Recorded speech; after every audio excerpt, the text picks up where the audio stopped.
البدع والأهواء، أهل البدع العقائدية وأهل البدع السياسية.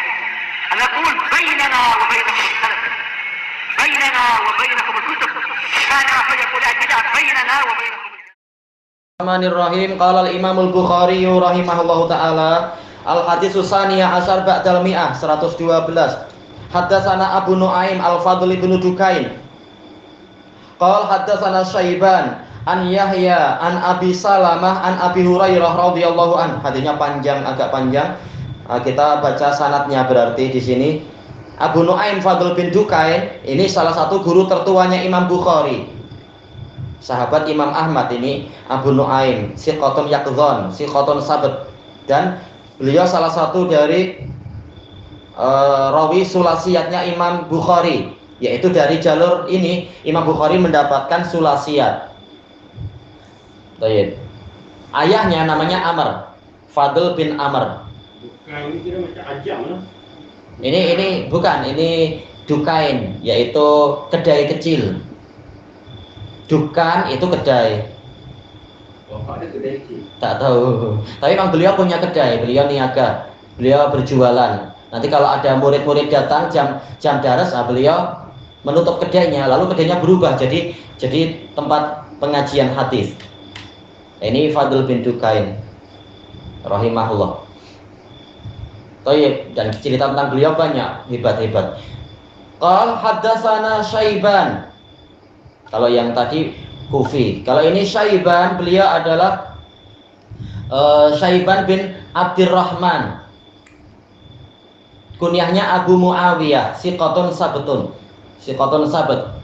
Beliau kalau tak salah Pak Al-Mulai Kufi. Dia percaya lah. Kenapa? Jujur, orang jujur. Ya, orangnya sangat jujur. An Yahya, ini Yahya bin Abi Katsir. Yahya bin Abi Katsir siqatun faqih. Cuma kunyahnya ana lupa ya. Oh ya, Abu Nasr, Yahya bin Abi Katsir Abu Nasr, siqatun faqih. Cuma beliau agak mudallis, tapi yang di riwayat Imam Bukhari ini sudah ditapis, tak masalah. Kasirul hadis. Perawi ini semua orang yang sudah diingat jujur, baik dan dipercayai. Iya, yang di Sahih Bukhari, Sahih Muslim secara umum. Bila kawan ini. Betul. Ini tak ada kawan. Ayo. An Abi Salamah, Abu Salamah bin Abdurrahman bin Auf, anak dari sahabat, siqatun faqih kasirul hadis. Namanya Abdullah alal khilaf. Ada yang mengatakan namanya adalah kunyahnya, yaitu Abu Salamah, tak masalah. An Abi Hurairah, ma'ruf, Abdurrahman bin Sakhr ad-Dausi al-Yamani, yang paling banyak meriwayatkan dari Nabi. Anna Khuza'ata qatalu rajulan min Bani Laits. Bahwasanya orang-orang Khuza'ah ini sekutunya Nabi Sallallahu Alaihi Wasallam, mereka membunuh seorang lelaki dari Bani Laits ama Fathi Makkah, pada tahun Fathu Makkah, tahun 8 Hijriah. Biqatilin minhum qataluh, baknya bak iwat.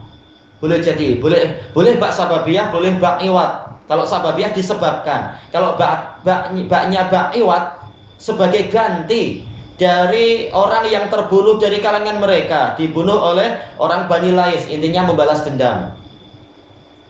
Fa ukhbira bidzalika nabiyyu sallallahu alaihi wasallam. Kemudian Nabi sallallahu alaihi wasallam dikabari tentang peristiwa itu. Fa raqiba rahilatah. Maka Nabi sallallahu alaihi wasallam menaiki kendaraan beliau. Fa khatab, kemudian beliau berkhutbah. Khutbah di atas kendaraan. Faqal innallaha habasa'an Makkatal qatl awil fil.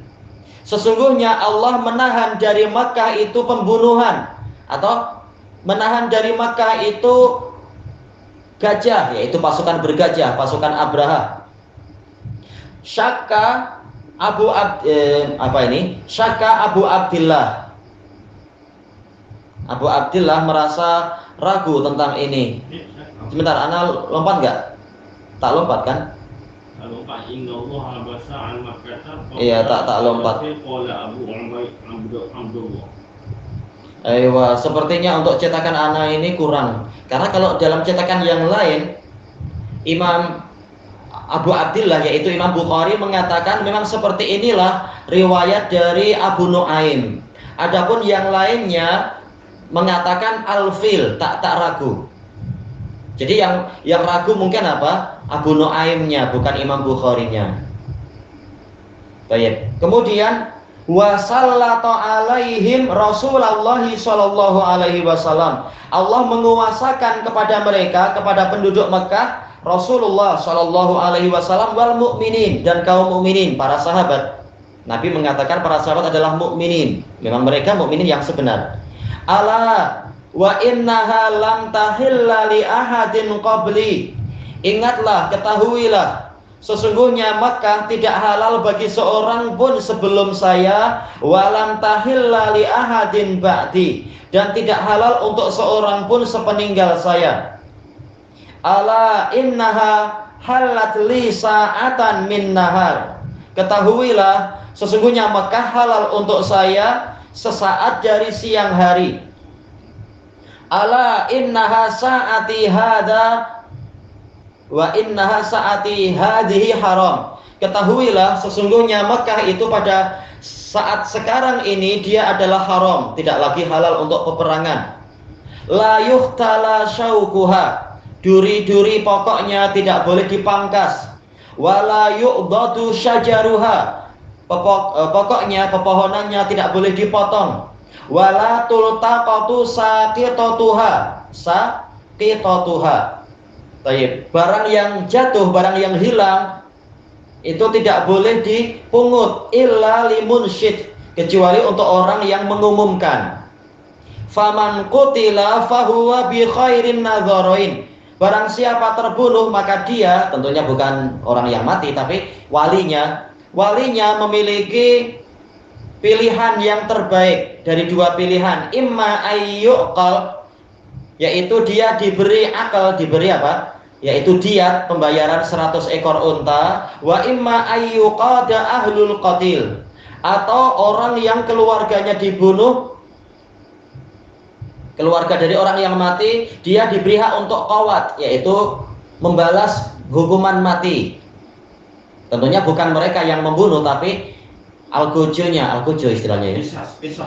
Iya, kisos, tapi bukan kita yang membunuh, tapi kaki tangan pemerintah yang melaksanakannya. Nah, kita menyaksikan. Gantung sampai mati. Iya, digantung atau di apa itu lehernya dipenggal atau mungkin ditembak kalau sekarang, dan seterusnya. Kemudian faja'a rajulun min ahlil Yaman, maka datanglah seorang lelaki dari ahlul Yaman. Faqal uktub li ya Rasulullah, tulislah untuk saya wahai Rasulullah. Faqal uktubu li abi fulan, tulislah untuk abi fulan ini. Faqala rajulun min Quraisy, lalu seorang lelaki dari Quraisy berkata, illal idkhira ya Rasulullah, kecuali pokok idkhir wahai Rasulullah. Fa inna naj'aluhu fi buyutina wa kuburina, karena kami menjadikan tanaman idkhir itu untuk rumah-rumah kami dan untuk kubur-kubur kami. Faqala Nabi sallallahu alaihi wasallam illal idkhir, Nabi mengatakan kecuali idkhir. Dalam riwayat yang lain diulang, ilal idkhirnya 2 kali. Qala Abu Abdillah, Imam Bukhari, yuqadu bil qaf. Iya, yuqadu. Qawat, yaitu apa? Qisas. Faqila li Abi Abdillah, ditanyakan pada Abu Abdillah, ayu syai'in katabalah, apa yang dituliskan oleh Nabi untuk orang Yaman tadi? Qal katabalahu hadhil khutbah, menulis untuknya khutbah ini. Baik, di sini Abu Hurairah radhiyallahu an bercerita bahwasanya orang-orang kabilah Khuza'ah, Bani Khuza'ah membunuh seorang lelaki dari Bani Lais demi pembalasan dendam di masa lampau, dan ini terjadinya adalah pada tahun Fathu Makkah. Baik. Fa ukhbira bidzalika Nabiyyu sallallahu alaihi wasallam. Kemudian peristiwa itu dikabarkan pada Nabi, dan ini sangat digalakkan, bahkan boleh sampai wajib, karena Nabi sebagai waliul amr tidak boleh seperti ini dibiarkan. Nanti gantian lagi, orang Bani Lais membunuh satu orang dari Bani Khuza'ah, asal membunuh, tak boleh. Makanya dinukilkan ijma oleh Al-Qurtubi di dalam tafsir beliau bahwasanya yang melaksanakan hukum kisos ini pemerintah. Orang yang keluarganya terbunuh atau apa boleh minta kisos, tapi yang melaksanakan pemerintah, tak boleh kita asal cari orang itu kita bunuh sendiri, nanti faudo, jadi kacau. Nanti orang yang sana membalas dan seterusnya. Akhirnya tak selesai rangkaian pertumpahan darah. Makanya pemerintah yang segera mengurusi ini. Tatkala ini dikabarkan kepada Nabi, maka langsung beliau naik ke kendaraan beliau. Mungkin segera pergi ke tempat kejadian perkara itu. Indonesia bilang apa itu? TKP, tempat kejadian perkara. Oh, TKP. TKP Indonesia bilang. Baik, kemudian beliau berkhutbah. Ini menunjukkan, kata para pensyarah, digalakkannya khutbah yang sifatnya adalah torik. Torik yaitu apa istilahnya ya? Tidak berkala, tidak hanya waktu tertentu, tapi ketika diperlukan langsung khutbah. Dan ini menunjukkan khutbah itu tidak selalu di atas mimbar. Buktinya apa? Ini Rasulullah khutbah di atas kendaraan. Yang penting segera berkhutbah. Faqala innallaha habasa an makkatal fil. Kita ambil salah satunya. Dan ini riwayat yang paling kuat. Sesungguhnya Allah menahan dari Makkah fil, pasukan bergajah, pasukan Abrahah yang dari Yaman. Sebenarnya bukan dari Yaman sih, tapi itu adalah pasukan yang datang dari Ethiopia. Iya, diperintahkan oleh Heraklius. Heraklius memerintahkan untuk apa? Untuk pasukan Abrahah yang Abrahah salah satu dari dua panglima perang di Ethiopia. Waktu itu Ethiopia Habasyah di bawah dominasi Romawi dan mereka memeluk agama Kristen. Tatkala di Yaman itu rajanya raja yang kafir dan menyiksa kaum muslimin. Ini cerita tentang surat Al-Buruj itu. Maka Abrahah datang ke sana, kemudian menaklukkan wilayah itu demi menolong orang-orang Kristen di sana. Melintasi lautan. Iya betul, naik kapal besar waktu itu. Ceritanya panjang. Kemudian terjadi persaingan di antara dua panglima, yang satu dibunuh oleh Abrahah. Lalu Abrahah yang berkuasa mutlak di Yaman. Abraham ini negro. Negro. Lalu dia membuat gereja besar sekali di mana? Di Son'a untuk menyaingi Ka'bah. Ya, dengan cerita yang panjang itu, yang kemudian ada orang Arab yang tak suka dengan gereja yang menyaingi Ka'bah, dia masuk ke gereja itu berak di situ. Wah, Abraham marah loh, gereja diberai. Wah, akhirnya dia membawa pasukan bergajah untuk menyerang Makkah, dan tak ada satupun kabilah yang mampu melawan. Ternyata pasukan bergajah itu kalah dengan burung-burung ababil, burung dikatakan ababil itu. Abraham Kristen ya? Dia Kristen. Oh, memang pada waktu itu di bawah dominasi Romawi, didukung oleh Romawi. Tapi Romawi tak menyerang Makkah Madinah. Tak, cukup dengan itu utusan-utusan Najadah yang di sana ke sana, yang di Habasyah, yang di Ethiopia. Jadi perwakilan. Romawi sendiri sibuk mengurusi Persia. Tapi intinya adalah bahwasanya di sini Nabi SAW menceritakan tentang keagungan Makkah, sampai-sampai pasukan yang besar sekali yang tak mampu dilawan oleh siapapun ternyata kalah oleh pasukan yang datang dari Allah Ta'ala, pasukan burung-burung itu. Ini menunjukkan kesucian Makkah. Tak boleh ada pembunuhan di Makkah. Hanya saja untuk Nabi Muhammad ini khusus. Wasallatu alaihim Rasulullah sallallahu alaihi wasallam wal mu'minin. Allah menguasakan kepada penduduk Makkah Rasulullah SAW dan kaum mukminin. Ini keistimewaan Rasulullah dan para sahabat. Diizinkan untuk menaklukkan Makkah, bukan untuk menghancurkan Ka'bah, tapi untuk mengembalikan kesucian Ka'bah.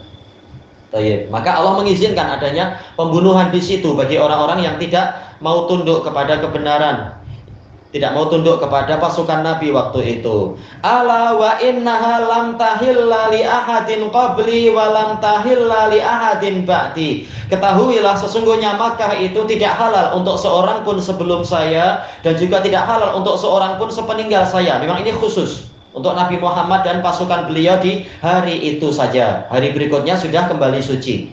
Sebagaimana telah kita lewati dari hadis Abi Bakrah dan hadis Abi Syuraih itu. Kemudian ala wa innaha halat li sa'atan min nahar. Dia dihalalkan untukku sesaat dari siang hari. Sesaat tapi sesuai keperluan, waktu itu sehari, bukan hanya sesaat 1 detik atau apa. Ala wa innaha sa'ati hadhihi haram. Ketahuilah sesungguhnya dia itu di saat sekarang ini sudah haram lagi. Bentuk keharamannya apa saja? La yuhtala syaukuha. Duri pokoknya tidak boleh dipangkas. Ini hukum asalnya, kecuali kalau mengganggu kaum mukminin, mengganggu orang yang haji, ya jelas ini pemerintah boleh ijtihad untuk merapikan keadaan di jalan dan sebagainya, itu boleh. Tapi hukum asalnya orang-orang kita tak boleh tahu-tahu tangannya gatal, potong-potong ini itu, padahal kita bukan pemerintah di sana. Ambil buah rambutan dari sini. Itu ambil buah rambutan tak boleh, beli aja beli. Di Mekah tanam rambutan, ambil tak boleh kan? Tak boleh petik buah rambutan ya? Kalau pemiliknya boleh, pemiliknya boleh. Kalau dia memang yang menanam boleh, itu tanaman pribadi boleh, tak masalah, diatur sendiri, dijual terserah. Sebagaimana kurma dan lain-lain boleh. Tayyib wala yu'dadu syajaruha, pepohonannya tidak boleh dipangkas, dipotong, kecuali ijtihad pemerintah demi kesejahteraan dengan dalil-dalil yang lain. Ini untuk pokok liar lah. Iya. Tapi untuk kalau buat pembangunan Mekah itu dipotong itu tak masalah. Tayyib wala tultaqatu saqitatuha, dan barang yang jatuh tidak boleh dipungut illa limunsyid, dalam riwayat yang lain illa limunsyidin lil abad, untuk yang mengumumkan selama-lamanya. Kalau di selain tanah suci setahun cukup, kemudian setelah itu boleh kita miliki. Tapi kalau di tanah suci Makkah selama-lamanya sampai hari kiamat kita mengumumkan. Makanya kita tak perlu ikut campur. Jadi kalau nemu kita biarkan atau kita langsung serahkan ke maktab, ke pejabat yang memang mengurusi pengumuman. Nanti kalau ada orang merasa kehilangan apa, tinggal datang ke situ, tinggal tengok apa yang barang-barang di situ. Tinggal handphone di sebelah Masjidil Haram. Ka'bah. Nanti ada petugas yang mengambil dan orang yang berkehilangan datang aja ke tempat itu, ke maktab. Dulu Umi Ana waktu haji, ya namanya kurang belajar, tapi jadi pelajaran. Niatnya baik, namanya orang awam yang baik kan. Temu apa di waktu itu bag, kasihan ini bag jamaah Indonesia ke jamaah mana, diambil. Setelah itu berjam-jam satu rombongan macam kehilangan arah, bingung. Pemandunya pun orang sana bingung, tak tahu kenapa selalu pusing di sini, pusing di sini. Iya, tersesat. Akhirnya Umi Ana mikir, jangan-jangan bag ini ya. Akhirnya sudah dikembalikan lagi, diletak, asal diletak tak apa, nanti ada petugas ambil. Tahu jalan, pemandunya pun sudah ingat jalan lagi. Memang lain bahaya di sana. Handphone pun jangan ambil handphone. Tak ya. Kecuali kalau kita siap mengumumkan seumur hidup, celaka nanti. Nanti ada petugas, jangan khawatir, ada polis atau petugas khusus untuk mengambilnya dan menyimpan di maktab. Orang yang kehilangan sesuatu tinggal datang ke maktab situ. Tanya ada barang macam ini, nanti mereka akan tengok. Nah, itu tugas mereka, digaji oleh pemerintah, oleh Khadimul Haramain. Faman qutila fahuwa bi khairin nadharain. Barang siapa terbunuh maka keluarganya memiliki hak untuk memilih mana yang terbaik dari dua pandangan nazar, yaitu pandangan atau penelitian. Imma ayyuqal, yaitu dia dibayar dengan 100 ekor unta diatnya. Wa imma ayyuqada ahlul qatil, atau diberi kesempatan untuk mengkisos. Nah, dua-duanya tinggal pilih salah satu. Ini baik. Untuk apa ini dijelaskan? Jadi jangan langsung mengkisos, tapi laporkan ke pemerintah. Nanti pemerintah yang memproses ini. Kemudian tinggal lihat apakah ingin mendapatkan 100 ekor unta ataukah kisos saja. Yang penting pemerintah yang mengurusi, bukan orang per orang. Faja'a rajulun min ahlil Yaman. Kemudian datanglah seorang lelaki dari ahlul Yaman. Dalam riwayat yang lain Abu Syah, kunyahnya Abu Syah. Faqal uktub li ya Rasulullah, tulislah untuk saya, uktub hali, dalam riwayat yang lain kalau tak salah, catatlah itu untuk saya wahai Rasulullah. Nah, inilah yang menjadi sisi pendalilan. Qal uktubu li Abi Fulan, dalam riwayat yang lain, tulislah ini untuk Abu Syah. Jadi boleh untuk mencatat ilmu, mencatat khutbah. Yang penting apa? Kalau sedang khutbah Jumat ya kita dengarkan saja pakai rekaman baru nanti di rumah dicatat. Bagi yang ingin mencatat, jangan mencatat waktu khutbah. Toyib. Karena ini masghul, yaitu menyibukkan. Sementara kita bermain-main kerikil saja tak boleh. Jadi kita tenang saja dengarkan. Intinya yaitu pentingnya mencatat hadis, mencatat ilmu, dan Rasulullah mengizinkan. Dijelaskan oleh Ibnul Mulakin rahimahullah di dalam kitab At-Tawdih, yaitu memang banyak dulu pada generasi pertama yang memakruhkan untuk mencatat selain Al-Quran karena Nabi melarang. Tapi yang lain mencatat karena Nabi mengizinkan. Berarti kata beliau, ini adalah di antara hikmah pencatatan, yaitu seandainya pencatatan itu dilarang, niscaya ilmu akan banyak yang mengalami ad-durus, yaitu luntur, terutama untuk generasi mutaakhirin. Hafalan kita lemah sekali. Kalau ilmu tidak dicatat, kita cepat lupa nanti. Nah, di sini Abu Syah punya inisiatif untuk minta dicatatkan. Rasulullah mengizinkan. Dan kata para ulama, ini menunjukkan semangatnya ahli Yaman untuk belajar, dan itu betul memang. Baik. Dulu kita cuma diperintahkan inisiatif ngajar teman sendiri, Indonesia, Malaysia, Singapura. Tapi tahu-tahu orang Yaman ikut. Memang mereka semangat. Mereka tak kisah gurunya itu orang Arab kah atau orang non Arab, yang penting ilmunya ada. Nah, mereka akan belajar. Mereka tak kisah. Mereka bukan orang yang pemalu kalau masalah ilmu. Mereka mau belajar.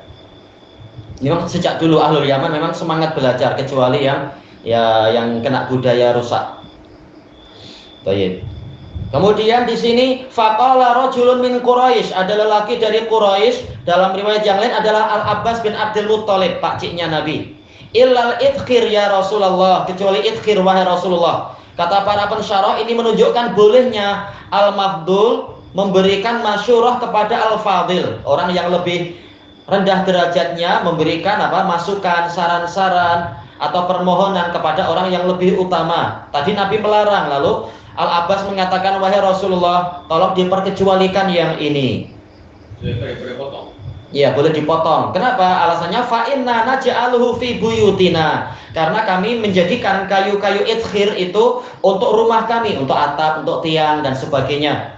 Jelas pada waktu itu kayu-kayu dari Borneo belum sampai ke sana. Nah, mereka pakai kayu-kayu idkhir yang ada di sana. Wa kuburina, dan kubur-kubur. Apa maksudnya? Ranting-rantingnya itu berduri memang, diletakkan di atas. Setelah dikambus, ditutup tanah, kemudian atasnya dikasih ranting banyak seperti di Yaman. Untuk menghalangi anjing, karena banyak anjing-anjing anjing lembah. Mereka malam harinya akan berusaha untuk menggali-gali lagi untuk memakan mayat. Mereka lapar. Biar mereka tidak melakukan itu, di atasnya dikasih duri-duri ranting-ranting biar terhalang. Kalau ada pokok kelapa sawit pun naikkan pokok sawit kalau di iya, yang memungkinkan untuk ditanam dan dipakai. Nah, di sini Al-Abbas meminta diberikan istisna, pengecualian. Faqala Nabiyyu sallallahu alaihi wasallam illal idkhir, kecuali idkhir. Disebutkan oleh para usuliyun, dari hadis ini kita mendapatkan faedah bahwasanya at-takhsis itu boleh dilakukan, yaitu illa ini boleh disebutkan walaupun walaupun sudah ada beberapa selang waktu. Ada pembahasan masalah Abu Syah minta ini, lalu Rasulullah menyebutkan tulislah buat Abu Syah, tahu-tahu mengatakan illa. Ini boleh, yang penting masih dalam satu majelis, tak masalah. Adapun kalau dia sudah di luar majelis, ini tidak sah. Misalkan ini pembahasannya dalam usul fikih. Kalau ada seorang tuan mengatakan seluruh hamba sahayaku bebas merdeka, wah semuanya siap-siap balik, bawa beg balik kampung, gembira. Tahu-tahu hari berikutnya tuannya mengatakan kecuali si Joni, ya ini tak sah. Tetap Joni boleh balik karena istisna yang sudah di luar majelis itu tidak sah. Nah, sekarang masih dalam satu majelis walaupun dipisahkan dengan kalimat-kalimat macam tadi, atau dipisahkan dengan batuk, atau dipisahkan dengan bersin, kata para fuqaha itu tidak mengapa. Yang penting masih dalam satu majelis, ilahnya di situ, kecuali. Ini tak masalah. Dan ini bukan nasikh mansukh, tapi ini istisna, perkecualian. Baik, adapun yang setelahnya, beliau yaitu Imam Bukhari ditanya, apa yang ditulis untuk Abu Syah? Beliau mengatakan yaitu ditulis Nabi menuliskan untuknya adalah isi khutbah tadi. Tayyib. Nah, di sini sisi pendalilannya boleh menulis ilmu. Ilahuna wallahu a'lam. Subhanakallahumma wa bihamdika la ilaha illa anta astaghfiruka wa atubu ilaik. Walhamdulillahirabbil alamin. Jazakumullahu khairan.